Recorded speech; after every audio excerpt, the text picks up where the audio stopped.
CSK ஃபேன்ஸா அந்த video யாரும் பாக்குறீங்க அப்படின்னா உங்களுக்கான ஒரு ஒரு விஷயம் தான் இது. ரெய்னா செட் எப்படின்னா ஏதோ இன்னைக்கு புறா பறக்குது வானத்துலன்றனால இது கழுகுக்கான நாள் இல்லைன்றது கிடையாது ஃப்ரெண்ட்ஸ். கழுகு கழுகுனால இப்போதைக்கு பறக்க முடியல அவ்வளவுதான். ஸோ கொஞ்ச நாள் வந்து ஹார்ட் டைம்ஸா தான் இருக்கும். அஸ் சிஎஸ்கே ஃபேன் உங்களுக்கும் சரி, திடீர்னு சந்தோஷத்துல இருக்கிற சில பிரான்சைஸ் ஃபேன்ஸுக்கும் சரி, இப்பதான் வந்துட்டு லைக் சக்சஸ்னா என்னன்றத பாக்குற ஃபேன்ஸுக்கும் சரி, எல்லாத்துக்கும் ஒன்னே ஒண்ணுதான். ரொம்ப நாளைக்கு வந்துட்டு எதுவுமே இருக்காது. சிஎஸ்கேவும் பார்த்து நீங்க கத்துக்கலாம். அதாவது நேத்து மேட்ச் பாத்துருந்தீங்க அப்படின்னா நானும் பார்த்து எல்லாரும் பார்த்துருப்போம். We have two option friends. மொதல் ஆப்ஷன் என்னது அப்படின்னா, ஸ்டில் இந்த டீம் மேல ஹோப் வச்சு இந்த டீம் கிட்ட இது பொட்டன்ஷியல் இருக்கு, இந்த டீமை பேக் பண்ணும், இந்த டீம் ஓரளவுக்கு பிளே ஆஃப் போகும், கியூ போடும் அப்படின்னு சொல்லிட்டு உங்களுக்கு ஒரு ஆப்ஷன் இருக்கு. இன்னொரு ஆப்ஷன் என்னன்னா, அவ்வளோண்டா இது முடிஞ்சு இந்த சீசனே முடிஞ்சு அப்படின்னு சொல்லிட்டு கிவ் அப் பண்ணிட்டு இதுக்கப்புறம் அக்செப்டன்ஸ்ல போறதுதான் இன்னொரு ஆப்ஷன். நீங்க எந்த ஆப்ஷன் சூஸ் பண்ணுங்க அப்படின்னு சொல்லிட்டு கமெண்ட்ல சொல்லிட்டு போங்க. ஆனா நான் ஃபர்ஸ்ட் ஆப்ஷன் தான் சூஸ் பண்ணுவேன். எனக்கு இன்னும் இந்த டீம் மேல ஹோப் இருக்கு. அதாவது நான் வந்து ஃபுல்லா ரைட் ஆஃப் பண்ணல. ஓகே, நம்மளுக்கு வந்து முதல் மேட்ச்ன்றது எல்லாமே எல்லாமே ஆப்போசிட்டா போயிடுச்சு. சாம்சன் அவுட் ஆயிட்டான், ருத்ராஜ் அவுட் ஆயிட்டான், ஆயுஷ்னோட ஃபேவரட் புல் ஷாட் அடிக்க போயிட்டு கிளவுல கிஸ் அடிச்சுட்டு பால் போயிடுச்சு. அதுக்கப்புறம் ஊர்வீல் அக்ராஸோட போய் அவுட் ஆயிட்டான். ஊர்வீல் பாருங்க, சஃப்ராஸ் அக்ராஸோட போய் அவுட் ஆயிட்டான். தூபே ஒரு சிக்ஸ் அடிச்சு சிக்ஸ் அடிக்க போய் அவுட் ஆயிட்டான். லைக் எல்லாம், அதாவது நம்மளுக்கு எதுலாம் ஆப்போசிட்டா நடக்கூடாது எல்லாமே ஆப்போசிட்டா நடந்துச்சு. அந்த கார்த்திக் சர்மா அந்த கேட்ச் எடுத்திருந்தா கூட மேபி மேட்ச் டிஃபரன்ஸா இருந்திருக்கலாம். ஏன்னா நீங்க ரெண்டு மேட்ச்லுமே இன்னிங்ஸ் டிஃபரன்ஸ் பாத்தீங்கன்னா அவன் ஒருத்தன் மட்டும் தான், சூரியவன்சி ஒருத்தன் மட்டும் தான் 300 ஸ்ட்ரைக் ஆடினான். ஜெய்ஸ்வால் கூட 90 ஸ்ட்ரைக் அவ்வளவுதான் ஆடிட்டு இருந்தான். ஸோ நம்மளுக்கு எல்லாமே ஆப்போசிட்டா போயிடுச்சு. எனக்கு இன்னும் இந்த டீம் மேல ஓரளவுக்கு ஹோப் இருக்கு, கம்பேக் பண்ணுவாங்க அப்படின்னு. ஆனா அதுக்குள்ள உடனே எடிட் பண்ண ஆரம்பிச்சிட்டானுங்க. அதாவது எப்படி சொல்றது, கேப்டன்சி மாத்தணும், சஞ்சு தான் கேப்டன்சி பண்ணணும், சஞ்சு பண்றதா சரியில்லை. அதுக்கப்புறம் வந்து பிளேயிங் லெவன்ல வந்து இவனை ஆட வைக்கணும், அவனை ஆட வைக்கணும் அப்படின்னு. சில் பண்ணுங்க, பேனிக் ஆகாதீங்க. இதே லெவனோட போலாம், அன்சேஞ்ச் லெவனா இருக்கணும். நான் சிஎஸ்கே கிட்ட தான் சொல்லுவேன், ஒன்னும் பிரச்சனை இல்லை. முதல் மேட்ச் போயிடுச்சு, அதே அன்சேஞ்ச் லெவனா போங்க. பேட்டிங் ஆர்டர் எதுவுமே சேஞ்ச் பண்ண வேணாம், அப்படியே ஆடலாம். அப்பதான் ஓரளவுக்கு தெரியும், டீம் பேக் பண்ணாதான் நல்லா இருக்கும். நீங்க என்ன நினைக்கிறீங்க? இதே லெவன்லாம் போகணும்னு நினைக்கிறீங்களா, இல்ல சேஞ்சஸ் எதிர்பார்க்கறீங்களா? வந்து எந்த சேஞ்சுமே பண்ணாம அப்படியே தான் போவேன். ஏன்னா நாங்க எல்லாருமே நெகட்டிவ் ஆஸ்பெக்ட் ம் என்னன்னு தெரியும்ல. பாசிட்டிவ் ம் திங்ஸ்க்கு ம் ம் வருவோம். ஃபர்ஸ்ட் வந்துட்டு பாசிட்டிவ் இதுல இருந்தே ஸ்டார்ட் பண்ணுவோம். நான் வந்து ஃபர்ஸ்ட் வந்து என்ன சொல்லுவேன்னா, கலீல் அஹ்மத் வந்துட்டு நம்ம ரெண்டு மைண்ட் செட் இருக்கும். நீ சொன்ன மாதிரி அதே ரெண்டு மைண்ட் செட் வந்து பவுலிங் போடுறப்ப இருக்கும் ம் செகண்ட் இன்னிங்ஸ்ல. என்ன மைண்ட் செட்னா, எய்தர் ஐயோ இந்த மேட்சை நம்ம ஜெயிக்கலாம், ஆனா அதுக்கு முதல்ல நம்ம விக்கெட்ஸ் எடுக்கணுமே, ரன்ஸ் இவ்வளவுதான் இருக்கு, நம்ம கன்சிட் பண்ணிடுவோம்னு ம். பயத்துல போடுறது.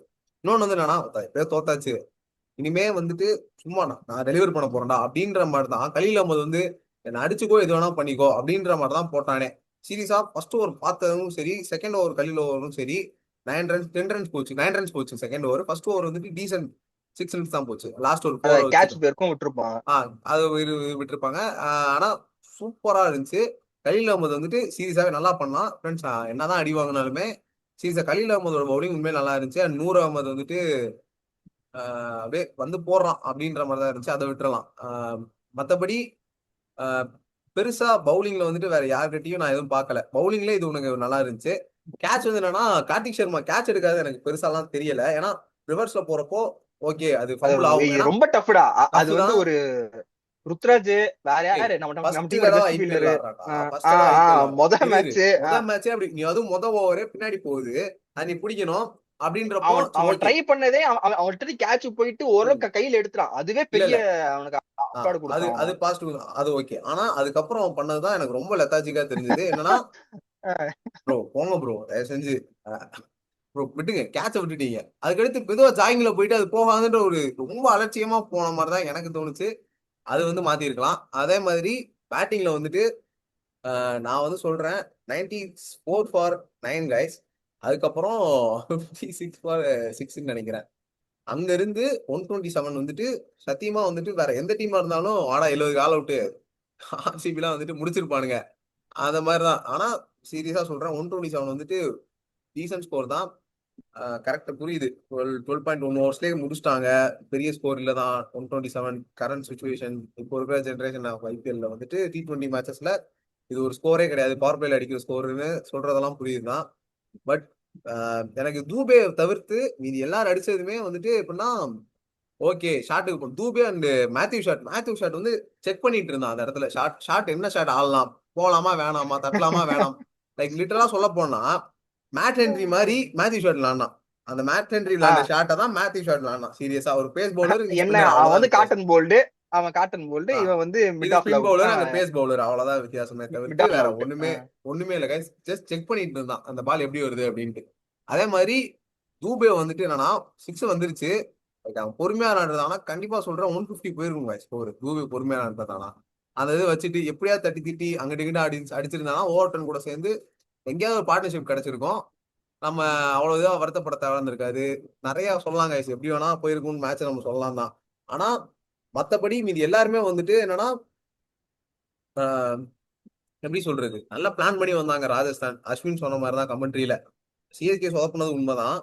ஆனா அதுக்குன்னு சிஎஸ்கே வந்து அவங்களால இவ்வளவுதான் கேப்பபிளான்னு கேட்டா கண்டிப்பா இது கேப்பபிள் கிடையாது guys. ஏன்னா வந்துட்டு நான் சொல்றேனே, இந்த பேட்டிங் லைனப்ல இன்னமும் வந்துட்டு பொட்டன்ஷியல் இருக்கு. ஏன்னா நினைச்சு பாருங்க guys, இந்த ஒரு லைனப் வச்சு இந்த ஒரு ஃபம்பிள் இந்த ஒரு கண்டிஷன். ஏன்னா மழை பெஞ்சிருச்சுடா உனக்கு மேட்சுக்கு முன்னாடி, சரியா? உனக்கு ஜோஃப்ரால்சர் மாதிரி ஒரு பவுலர் கையில மழை பெஞ்சு முடிஞ்ச உடனே அந்த பிச் கண்டிஷனுக்கு உனக்கு ஒரு பால் கையில கொடுக்குறான் அப்படின்னா பால் பயங்கரமா பிச் ஆன உடனே உள்ள வருது விளையாடுறான். ஸ்டம்புக்கு. இந்த பக்கம் ஆண்ட்ரே பர்கர், அந்த பக்கம் ஜோஃப்ரா ஆர்ச்சர், ரெண்டு ஆ பேருமே விளையாடுறானுங்க. ஒருத்தன் நான் பாத்துருக்கேன். அந்த பர்கர் வந்து என்னன்னா ஜேஎஸ்கேல ஆடிட்டு இருந்தான். அப்பயுமே வந்துட்டு சிஎஸ்கே சீரியஸா சூப்பரா போடுவான் அந்த கண்டிஷன்ஸ்க்கு. கிட்டத்தட்ட சிமிலர் கண்டிஷன் தான் நேற்று விக்கெட் என்ன சொல்ல போனா. எஸ்ஐடி 20லயும் பார்த்தேன். சூப்பர். அவனுக்கு அப்படியே பால் வந்து எப்படின்னா பிச்சான உடனே அப்படியே ஸ்லைட் ஆயிட்டு போகும் அந்த பிச்சிலேயே. ஒரு மாதிரி நின்று வராம அந்த பவர் பிளேல வந்துட்டு இனிஷியல் ஓவர்ஸ்ல அந்த புது பாலுக்கு ஏத்த மாதிரி அப்படியே வலிக்கிட்டு போகுது. நேற்று பிச்சு வேற அவனுங்களுக்கு இன்னும் கொஞ்சம் பெட்டராவே இருந்துச்சு guys. ஏன்னா மழை பெஞ்சு முடிஞ்ச உடனே எடுத்தது, அதனால அதான் ஆனா இது ஒரு ஒன் ஆஃப் த ரீசன் தான் சொல்றத, டாஸ்னால அவனுக்கு தோத்துட்டானும் சொல்ல முடியாது. புவர் பேட்டிங் டெஸ்ட் தான் சொல்லி ஆகணும். லைக் எப்படி சொல்றது, கரெக்டா ஷார்ட் செலக்ஷன் சரியா போகல. அது இல்லாம மிடில் ஓவர்ஸ்ல சரியா டேக் டவுன் பண்ணாம போன வருஷம் மாதிரியே அதாவது 120 பால்ல 64 பால் டாட் டாட் பால் ஆடி பால்ஸ் இருக்கானுங்க ஆடுறாங்க. அது பாதிக்கு. 120 அப்பா 118 பால்ல. நூத்தி மடிக்கோங்க ஃப்ரெண்ட்ஸ், 118 இன்னொன்னு பால்ல. நான் என்ன சொல்லுவேன்னா, வெறும் ஒரு சிங்கிளுக்கு ஆசைப்பட்டாடா போய் 2 பாலை விட்டீங்க அப்படின்ற மாதிரி தான் இருந்துச்சு. அடுத்த 2 பால் நீ 2 சிங்கிள் ஓடி இருக்காமேப்பா. அட்லீஸ்ட் நீ அந்த சிங்கிள் வேணாம் நில்லு, நான் ஒரு பவுண்டரி ட்ரை பண்றேன் லாஸ்ட் பால்ல, இல்ல லாஸ்ட் பால் பவுண்டரி வரலாம்னா கூட ஏதாவது சிங்கிள் கிடைச்சிருக்குமே, அதே சிங்கிள் அங்க கிடைச்சிருக்குமே. உனக்கு 9 விக்கெட் போயிருக்குன்றப்ப எதுக்கு டூஸ் கேட்டேன். அது டூஸே கிடையாது, கையில Friends, கையில அந்த அடிச்சுட்டு இடத்துல ஓடனா தான் நாங்க ஃப்ரெண்ட்ஸ் ரன் அவுட் அது. அந்த இடத்துல நாங்க தோனியை ரொம்ப மிஸ் பண்ணோம். சீரியஸா தோனியா இருந்தா தம்பி அதாவது 4 விக்கெட் போயிருந்தா கூட வந்திருக்க மாட்டான், அந்த சிங்கிள் எடுத்துக்க மாட்டான் ஃப்ரெண்ட்ஸ்.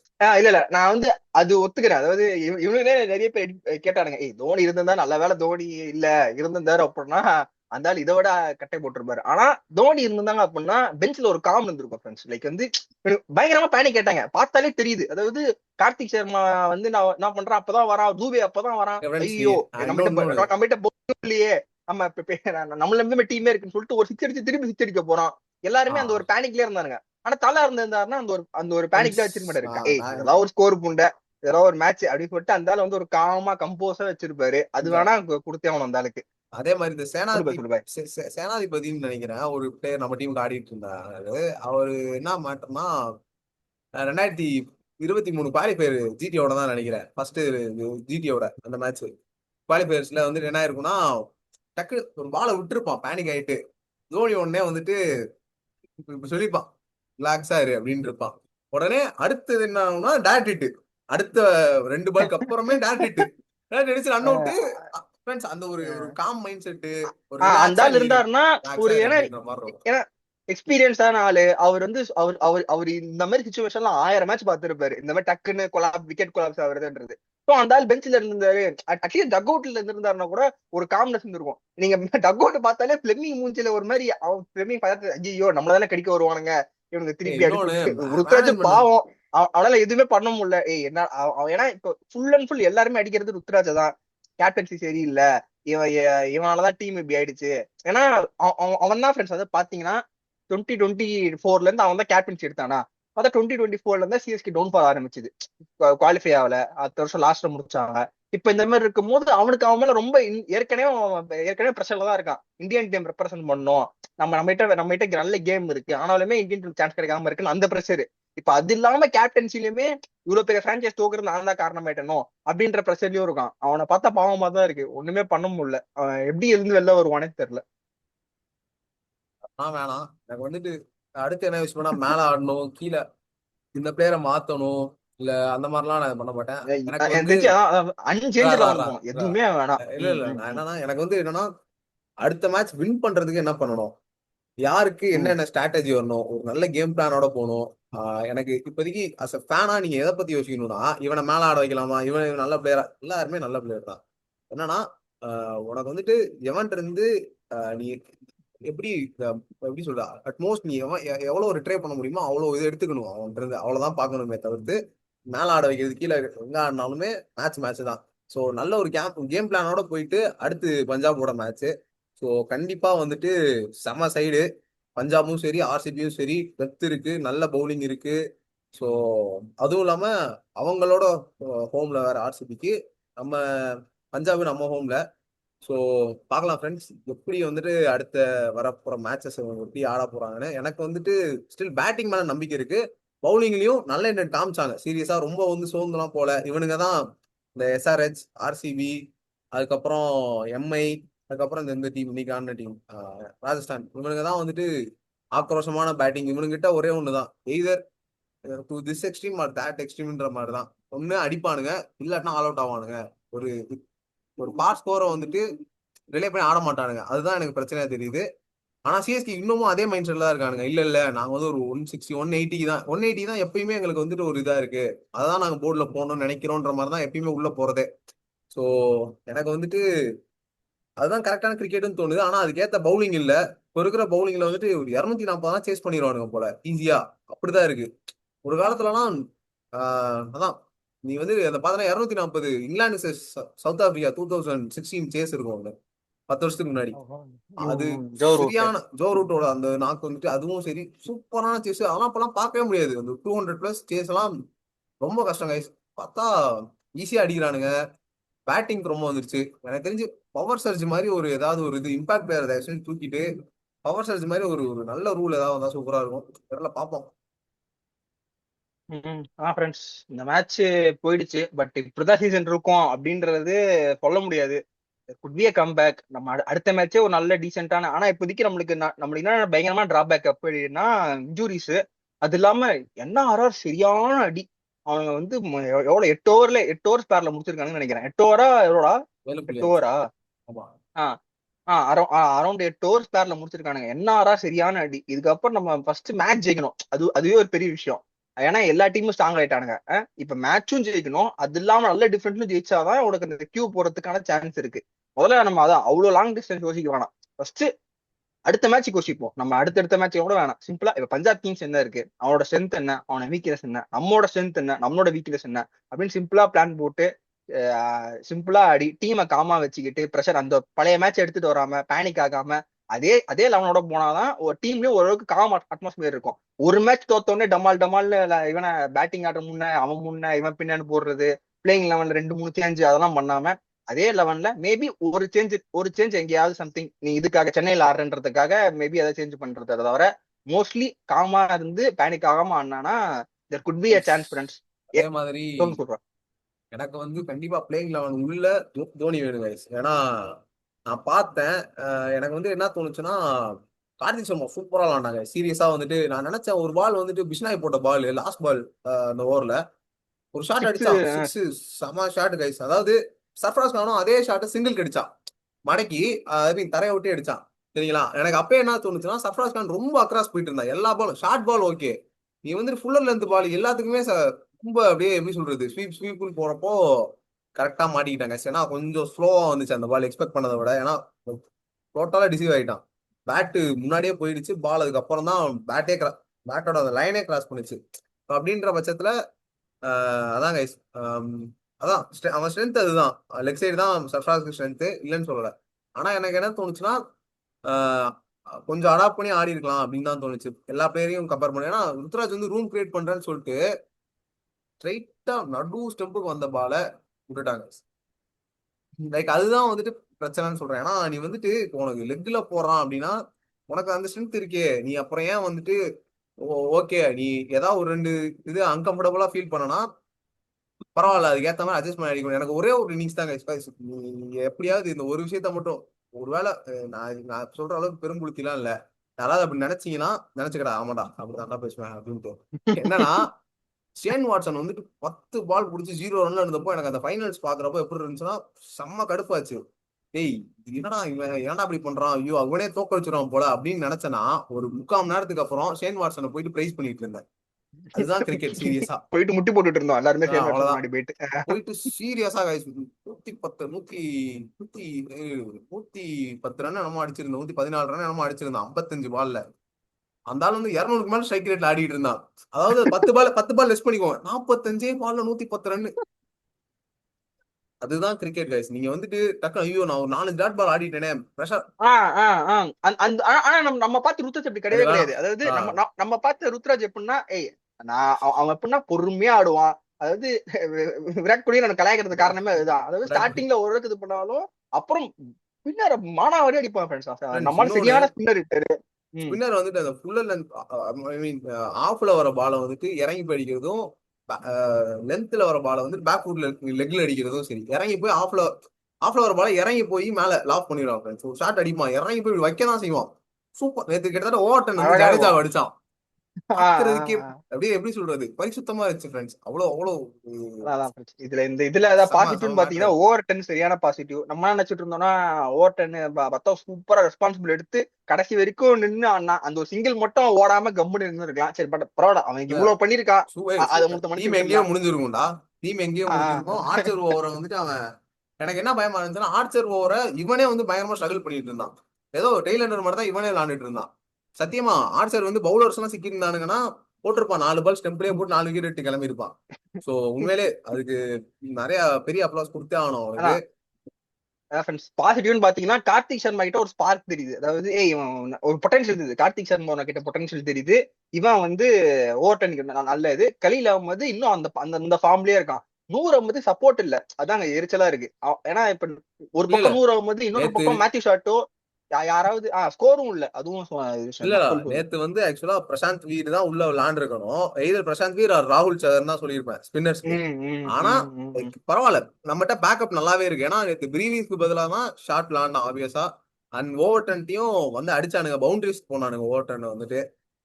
பாக்குறப்பே முடிஞ்சிருச்சு. ஒரு 7 பால்ல ஒரு விக்கெட் போயிருந்தாலுமே 20 ரன் வந்துருந்துச்சு அந்த ஓவர் டென் ஓவருக்கு முன்னாடி சேர்த்து. எனக்கு அப்படி பாக்குறப்போ எப்படி இருந்துச்சுன்னா பவுலிங் வந்துட்டு நம்மகிட்ட இன்னும் பார்த்தோன்னா ஒரு கலீல் அகமதை தவிர்த்து ஒரு 140 தொடுறதுக்கே யாரும் இல்லைன்னு தான் நான் சொல்லுவேன். மேட் ஹென்ரி வந்துட்டு லென்ஸ் நல்லா போடுறான். என்ன யூஸ் இருக்கு? ஏன்னா இவனுக்கு எல்லாருமே எப்படின்னா ஒரு 70 மீட்டர் பவுண்டரி தான் உனக்கு லென்த்ல போடுறப்போ. ஸோ ஹார்ட் ஸ்லாஷ் பண்ற பிளேயர்ஸ் நான் எப்படி சொல்றேன்னா ஒரு பிரேன்ஸ் ஆரியாவோ இல்ல வந்துட்டு யார் அவன் பேர் சூரியவன்சியோ இல்ல ஒரு அபிஷேக் சர்மாவோ கிடைச்சானுங்கன்னா லென்த் பால்ஸே பனிஷ் பண்றானுங்க, அதுவும் ஸ்கொயர் ஆஃப் த விக்கெட்ஸ்ல. அப்படி இருக்கிறப்போ உன்னால ஈஸியா வந்துட்டு அந்த பவுலர்ஸ் மட்டும் ரிலே பண்ண முடியாது. அதே மாதிரி உனக்கு ஹேசல்வுட் மாதிரி உனக்கு ஹைட் அட்வான்டேஜும் கிடையாது ஆட்டன்ட்ரிக்கு. உனக்கு அந்த ஹைட்ல இருந்து நீ ஒரு லென்த் பாலோ ஒரு ஷார்ட் டெலிவரியோ போடுறப்போ அவன் வந்து ஈஸியா என்ன பண்றான், அந்த பேட்ஸ்மேனை வச்சு கிளியர் பண்ணிடுறாங்க. அது நமக்கு ஒரு பெரிய இதா தான் இருந்துச்சு. எனக்கு என்னவோ அன்சுல் கம்போஜா டெத் போர்டர் நினைக்கிறேன் ஃப்ரெண்ட்ஸ். ஏன்னா பாத்தீங்கன்னா மேட்டு கலியில பவர் பிளே, அப்ப அன்சுல் கம்போஜா டெசிக்னேட்டடா ஆட வைக்கிறானுங்க அப்படின்னா அவன் தான் டெத்துக்கு பிராக்டிஸ் பண்ணிருக்கான்னு நினைக்கிறேன். அவன் கிட்டதான் வந்து தெரியல, அவனை நம்பி டெத் போலிங்கே அன்சுல் கம்போஜ் நம்பி தான் இருக்கு. ஆமா. இன்னொன்னு வந்து நாம யாரையும் எதுவும் சொல்லவும் முடியாது. இன்னொன்னு வந்து என்னன்னா Akeal Hosein, Nathan Ellis, Dhoni, Brevis இவங்க எல்லாரும் இருந்தாங்களே, ஏன் ஆட வைக்கல? அவ்வளவு பிரைஸுக்கு நல்ல ஸ்டீல் தானே. அகில் ஹுசைன் வந்துட்டு 2 crores எடுத்தீங்க. அப்ப எல்லாமே இருந்தாலுமே ஃப்ரெண்ட்ஸ் இன்னொன்னு நம்ம அதான் தோனி எப்படின்னா என் வீட்டுல தலைவர் எத்தனை கார் இருக்கு. Lots of bikes and cars in my garage அப்படின்னு இருப்பான். டக்கு டக்குன்னு எஸ்ஆர்எச் கோச்சே சிரிக்க ஆரம்பிச்சிருப்பான். அந்த மாதிரி ஒரு நிகழ்வு தான் ஃப்ரெண்ட்ஸ். நீங்க பாருங்க, ஜஸ்ட் என்னதான் Harbhajan full season spinner lead ஸ்பின்னராகவே இருந்திருந்தாலும் ஏய் நீ உட்காரு கரண் சர்மா பால போடு அப்படின்னு சொல்லிட்டு கேன் வில்லியம்ஸோட விக்கெட் எடுத்திருப்பான் ஃப்ரெண்ட்ஸ். அந்த ஆளுக்கு வந்துட்டு நாங்க பிரைஸ் பண்றோம், ஏன்னா ஏய் அந்த ஆளை விடுங்கடா, கடிக்காதீங்கடா பிடிச்சிருந்தீங்க, ஏய் அடிக்கமாடா அப்படிதானா பேசுவோம். எங்க அண்ணனுக்கு நாங்க தானே பண்ணுவோம், நாங்க என்ன அப்படின்டா பண்ணுவோம் மாதிரி சீரியஸா ஃப்ரெண்ட்ஸ். அந்த ஆள் இல்லாத ஒரு மாதிரி ஒரு சின்ன டிராபேக் தான் ஃபுல் டீமுக்கும் சரி ஃபுல் டக் அவுட்டுமே சரி. அந்த ஒரு பிரசன்ஸ் ஆஃப் தோனின்றது இல்ல அந்த இடத்துல. பிரசன்ஸ் ஆஃப் தோனின்றது அதுவே பெரிய விஷயம். அதாவது தோனி இருக்காரு அப்படின்றது, அந்த ஆள் வந்து சும்மா உட்காந்துட்டு இருந்தாலே அந்த ஒரு காம்னஸ் இருக்கும், டக் அவுட்ல ஒரு காம்னஸ் இருக்கும், மேட்ச்ல ஒரு காம்னஸ் இருக்கும். இவ்வளவு பேனிக்கா இருக்க மாட்டோம். சரி ஓகே, மேட்ச் தோத்துட்டோம். ஓகே தான், பெரிய டிஃபீட், மீம்ஸ் எல்லாம் போடுவானுங்க தான், எனக்கும் பாக்கிறதுக்கு எரிச்சலா தான் இருக்கு. ஆனா ஒண்ணும் பண்ண முடியாது. பார்த்து பல்லு கடிச்சு வச்சுக்குவாங்க. நம்ம ஜெயிக்கும் போது திருப்பி போட்டு அடிச்சுக்கலாம். எல்லாருமே இப்ப எப்படி சொல்றது, பயங்கரமா குதிப்பானுங்க. ஏன்னா தொடர்ந்து நம்ம ஜெயிச்சுக்கிட்டே இருந்து இப்ப நம்ம டவுன்ஃபால்ல இருக்கோம். கண்டிப்பா மத்த இருக்க டீம்லாம் குதிக்க தான் செய்வானுங்க. நான் ஒண்ணும் பண்ண முடியாது. ஒதுக்கி வச்சுக்கோங்க, கண்டிப்பா ஜெயிப்போம். ஜெயிக்கும் அதே போது மாதிரி திருப்பி எல்லாருக்கும் சொல்லி வச்சு கொடுக்கலாம், தப்பே கிடையாது. பாப்போம் பாப்போம் ஹோப்போட friends. இருக்கும் ஃப்ரெண்ட்ஸ், சிஎஸ்கே ஃபேன்ஸ் எல்லாரும். டேபு. சேரா சேரா முடிச்சுக்கலாம்.